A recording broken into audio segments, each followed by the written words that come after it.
आप देख रहे हैं लाइव इंडिया हर पल। नेता प्रतिपक्ष बाबूलाल मरांडी ने झारखंड की ध्वस्त कानून व्यवस्था को लेकर हेमंत सरकार पर तीखा हमला बोला है। उन्होंने कहा कि राज्य सरकार और पुलिस प्रशासन के संरक्षण में अपराधी और माफिया फल फूल रहे हैं। धनबाद में आयोजित प्रेस वार्ता में मरांडी ने कहा कि कानून व्यवस्था के मामले में झारखंड की स्थिति खतरनाक मोड़ तक पहुंच चुकी है। यहाँ पुलिस, गैंगस्टर, माफिया का एक गठजोड़ बना हुआ है। आम जनों का विश्वास सरकार और पुलिस प्रशासन से पूरी तरह डगमगा चुका है।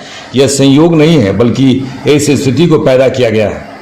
आज प्रदेश के अंदर कानून व्यवस्था जो बिगड़ी है, उन्होंने कहा है कि हम कह सकते हैं कि यह बिगड़ी नहीं है बल्कि बिगाड़ी गई है।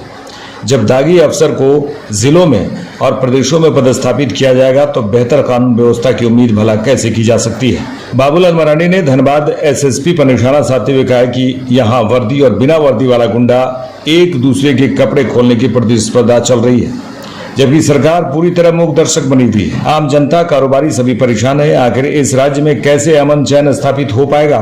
इस दौरान धनबाद सांसद ढुल्लू महतो भी मौजूद रहे। और कानून व्यवस्था तक ही सीमित नहीं है बल्कि आज झारखंड में पुलिस, गैंगस्टर, माफिया का जो एक गठजोड़ बना है, राज्य की स्थिति जिसको कह सकते हैं खतरनाक मोड़ तक पहुंचा। अब आम जनों की जो विश्वास जिसको कहते हैं या भरोसा सरकार के ऊपर, पुलिस प्रशासन के ऊपर, वो बिल्कुल डगमगाया हुआ है। और कोई संयोग नहीं है बल्कि इस परिस्थिति को पैदा किया गया है। और इस परिस्थितियों को कैसे पैदा किया गया, मैं सिर्फ आपको स्मरण कराना चाहता हूं। आज की तारीख में आप याद करिए, इस प्रदेश में आज जो डीजी पुलिस है उससे पहले अनुराग गुप्ता हुआ करते थे। इस अनुराग गुप्ता को हेमंत सोरेन ने 2 साल तक सस्पेंड रखा। उसके बाद फिर उनको डीजी पुलिस बनाया इलीगल तरीके से। जो सुप्रीम कोर्ट का गाइडलाइन था कि यूपीसी से जो सरकार ही नाम भेजती है, 4-5 नाम भेजती है, उसमें से 3 नाम शॉर्टलिस्ट करके सरकार को कर देती है और उसमें से फिर डीजी पुलिस की नियुक्ति होती है। लेकिन राज्य सरकार ने कुछ भी नियमों का पालन नहीं किया और फिर उनको डीजी पुलिस बनाया। और इतना ही नहीं, जब वो रिटायर कर गए, मैंने उनकी जो अवकाश प्राप्त कर, सेवा अवधि उनकी समाप्त हो गई, तो इलीगल तरीके से उनकी सेवा विस्तार भी कर दिया। ये आप सबके संज्ञान में है। मैं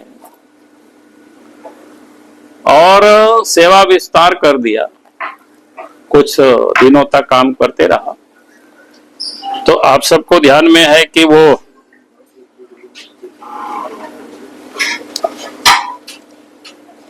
उसके बाद कुछ दिनों के बाद एक मामला आया, आप सबके ध्यान में है, जब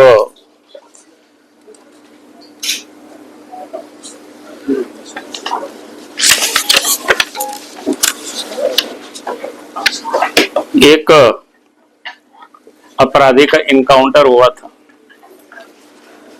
अमन साहू की। अपराधी कुख्यात अपराधी थे, लेकिन आज भी सवाल खड़ा है कि वो एक अपराधी की इनकाउंटर हुआ कि क्या बोलते उसको, गैंगस्टर या इस प्रकार की, या संगठित जिसको कहते हैं गैंग वार टाइप। मैं इसलिए इस बात को कह रहा हूं कि आप सबके ध्यान में उस समय काफी चर्चा का विषय बना था। एक अपराधी है सुजीत सिन्हा, वो जमशेदपुर के जेल में थे, फिर उनको पलामू जेल शिफ्ट किया गया था। बाद में फिर मीडिया में बाकी जो में बातें आई तो उनको हटाया गया। फिर बाद के दिनों में उनकी पत्नी की गिरफ्तारी होती है और अनुराग गुप्ता और रिया सिन्हा शायद नाम था, उनके साथ चेट भी काफी पुलिस महकमे में भी और बाहर में भी वो चर्चा का विषय था। उसके बाद अनुराग गुप्ता को त्यागपत्र देना पड़ा। और वो अनुराग गुप्ता डीजीपी, हमने कहा कि उनकी क्रेडिबिलिटी, उनके ऊपर पहले भी केस थे, बिहार के जमाने में भी गया का बहुत चर्चित केस है।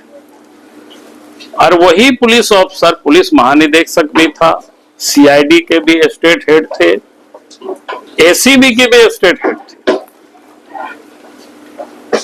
अब उन्होंने जब त्याग पत्र दिया तो तादासा मिश्रा को डीजी बनाया। याद करिए, जिस दिन उन्होंने उनको डीजी, प्रभारी डीजी बनाया, तो उस समय वो डीजी रैंक में नहीं थे। पहले उनको डीजी प्रभारी दिया और इसके बाद डीजी रैंक में उनको प्रमोशन किया। और आप सबको पता है कि 31 दिसंबर को रिटायर कर रही थी और 30 तारीख को बिल्कुल गैर कानूनी तरीके से उनकी सेवा को विस्तार दी गई। उस समय हमने थोड़ा सा ढूंढने की कोशिश किया है कि आधार क्या बना है, ये लोग कोई कायदे कानून को मानते ही नहीं है सरकार। तो आधार क्या बनाया कि उन्होंने जो लिखा है उस नोट में कि झारखंड में डीजी रैंक के कोई भी अफसर नहीं है, सब केंद्रीय प्रतिनियुक्ति पर है और इसलिए इसको बनाना पड़ता है। जबकि वास्तविकता क्या है, उस रैंक के एक भी पुलिस अफसर केंद्रीय प्रतिनियुक्ति पर नहीं है, सबके सब उस रैंक का पुलिस अफसर झारखंड में ही पदस्थापित है अन्य विभागों में। मैं इसलिए इस बात को यहां कह रहा हूं, जहां सरकार अगर ऊपर से ही इस प्रकार की लोगों की नियुक्ति करेंगे, सेवा विस्तार देंगे, फिर लगाएंगे, तो फिर कानून व्यवस्था कैसे ठीक होगी? आप इस धनबाद जिला का ही देखिए, कुछ दिन पहले कोई एसपी यहां हुआ करते जिसके विरोध में मैंने कई बार प्रेस कॉन्फ्रेंस किया था, और लंबी समय तक कोयला की क्या चोरी हो रहा था वो सबको पता है, कैसे कोयला की लूट हो रही है वो भी सबको पता है। आज भी यहाँ के सीनियर एसपी एसएसपी के बारे में मैंने अभी यहां तो लग रहा है कि वर्दी वाला गुंडा और एक बिना वर्दी का गुंडा, और क्या बोलते हैं उसको, एक दूसरे के पर्दे खोल रहे हैं, मैंने कपड़े उतार रहे हैं। सरकार मूक दर्शक है भाई, कैसे अमन चैन राज्य में आएगा? आम जनता हो, व्यापारी हो, सारे लोग परेशान है। हमने कुछ दिन पहले, 2-4 दिन पहले हमने मुख्यमंत्री को पत्र लिखा है, उससे पहले भी हमने पत्र लिखा था सरकार को कि भाई जो प्रिंस खान 2 ऑडियो इधर वायरल हुआ था, जिसकी हमने कहा कि सुजीत सिन्हा, रिया सिन्हा, उस समय पुलिस महकमा में भी बात सर्वत्र चर्चा थी, किस प्रकार से पाकिस्तान के से पंजाब के रास्ते इलीगल आर्म्स को मंगाया जा रहा, इसके बाद भी सरकार मौन है। यानी ये गठजोड़ देश के अंदर ही अंतरराज्यीय ही गिरोह ये नहीं है, बल्कि इंटरनेशनल गिरोह भी है। तो इसमें से हेमंत सोरेन क्या कर सकते हैं? हमने सरकार से कहा है कि भाई आप इस पूरे मामले को एनआई को जांच के लिए सुपुर्द कर दीजिए, ताकि एनआई जब जांच करेगी तो सब सच के सच होगा, दूध का दूध पानी का पानी हो जाएगा, कौन कौन लोग इन्वॉल्व है, किस प्रकार से आर्म्स भी यहाँ आतंकवादी गठजोड़, अपराधी जो गठजोड़ है कैसे, और उस गठजोड़ में पुलिस शामिल है। आप सब लोगों ने कुछ दिन पहले न्यूज देखे होंगे या पोर्टल में या अखबार में, एक राहुल सिंह नाम करके व्यक्ति जो प्रिंस खान को क्या सब मदद करता था, शूटर उनके लिए व्यवस्था करता था, और उस शूटर को सरकारी बॉडीगार्ड आखिर किसने उपलब्ध कराई? और इतना ही नहीं बल्कि राहुल सिंह को आर्म्स लाइसेंस भी दिया गया। भाई सब जांच का विषय है कि नहीं? सरकार किसी के ऊपर जिम्मेवारी तय करेगी कि नहीं करेगी? लेकिन सरकार बिल्कुल मौन है। इसीलिए मैं कह रहा हूं कि आज इस प्रदेश के अंदर में अगर कानून व्यवस्था बिगड़ी है तो बिगड़ी नहीं बल्कि बिगाड़ी गई है। ऐसा टेंटेड अफसरों को महत्वपूर्ण जिलों में पदस्थापित किया जा रहा है, प्रदेश में पदस्थापित किया जा रहा है, फिर कैसे कानून व्यवस्था ठीक होगी? आज भी जिनको एसीबी के डीजी बनाया, एसीबी के प्रमुख बनाया गया है, प्रिया दुबे, उनकी पति पत्नी के ऊपर केस है, आप सबको पता ही होगा। संपत्ति उनकी अटैच हुआ था कोर्ट से, उन्होंने भी कहा कि केस तो मामला चल ही रहा है। और अनुराग गुप्ता के जमाने से शराब घोटाला में कितने लोगों की गिरफ्तारी हुई, ताबड़तोड़। उस समय लग रहा था कि यार 2025-2022 में हमने मुख्यमंत्री को पत्र लिखा था, ये गड़बड़ हो रहा है। उस समय नहीं किया, चलो कम से कम अभी तो कर रहा है। लेकिन आश्चर्य होता है 17-18 ऐसे लोगों की गिरफ्तारी हुई और बाय डिफॉल्ट सबको बेल मिल गया, और एक भी लोगों के ऊपर सरकार ने, पुलिस प्रशासन ने चार्जशीट नहीं सबमिट किया।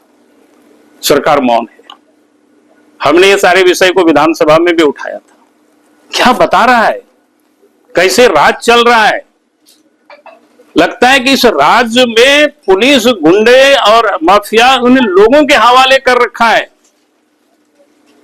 जमीन की लूट हो, कोयला की लूट हो, पत्थर की लूट हो, बालू की लूट हो, सब जगह ही व्यक्त है।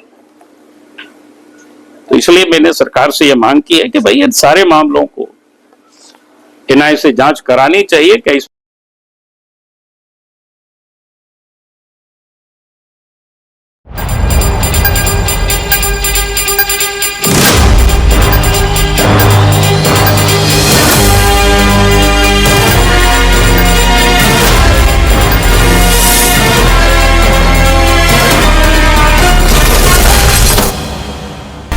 आप देख रहे हैं लाइव इंडिया हर पल।